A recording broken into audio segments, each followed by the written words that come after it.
আমাদের প্রদর্শনার অধিকারে নির্দেশ দ্বারা কেউ কোনো দ্রব্যে বা কোনো দোকানে হাত দেবেন না। বড় লোকের দোকানের এক্সটেনশন এটা কিরকম, যাদের পার্মানেন্ট দোকান আছে আপনারা দেখেছেন, পার্মানেন্ট যাদের দোকান, সে কি করেছে তার দোকানের বাইরেও ফুটপাতটা দখল করে রেখেছে। তাতে হয় কি, যারা পথচারীরা কিন্তু পথে হাঁটতে পারে না, তাদেরকে হাঁটতে হয় রোড দিয়ে।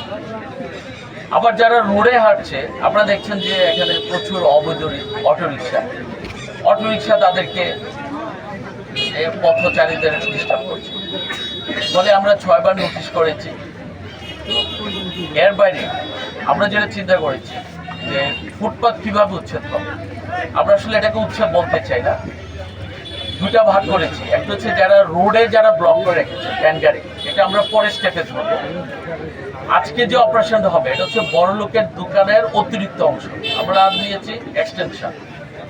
উদাহরণস্বরূপ যদি বলি, ধরেন একজনের একটা পরোটার দোকান আছে, তার তো পার্মানেন্ট দোকান আছে, তো সে কি করছে তার চুলাটা অথবা গ্যাসের সিলিন্ডারটা ফুটপাতে, আমরা দেখেছেন ইতিমধ্যে। তো আমরা চাই তার চুলা এবং গ্যাসের যে সিলিন্ডারটা হচ্ছে এটা ফুটপাতে থাকবে না, এটা ভিতরে তিনি স্থাপন করবেন।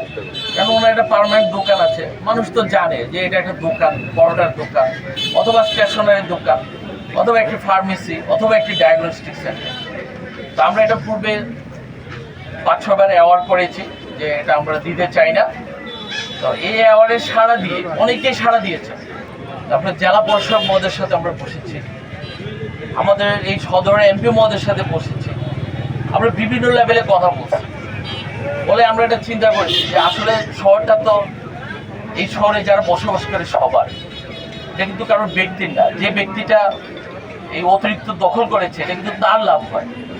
শহরে যে বাসিন্দা, যারা এই শহরে পথচারী বা যারা পথে হাঁটে অথবা যে ক্রেতা, সেই ক্রেতার কিন্তু এই শহর রোডের মধ্যে ব্যান নিয়ে বসে আছে। যেরকম আমরা এটা লিস্ট করেছি প্রায় 250 থেকে 300 জন। এটা আমরা পরবর্তী পদক্ষেপে এটা আমরা রিলোকেট করবো। রিলোকেট মানে এই শহরের অলি গলি রাস্তাতে না, আমরা একটা জায়গা খুঁজতেছি, সেই জায়গায় আমরা পরবর্তীতে তাদেরকে পুনঃস্থাপন করবো। আগে যে কনসেপ্ট ছিল যে উচ্ছেদ করে দেওয়া, আমরা এই কনসেপ্ট থেকে আমরা একটু ডিফারেন্ট চিন্তা করছি। যে লোকটা আজকে ব্যান গাড়িতে মাল বিক্রি করছে, তারও তো একটা পরিবার আছে, আমরা তাকে উচ্ছেদ করে দিলেও তো উচ্ছেদ হবে না, তারও তো জীবন নির্বাহী করার একটা ব্যবস্থা করতে হবে।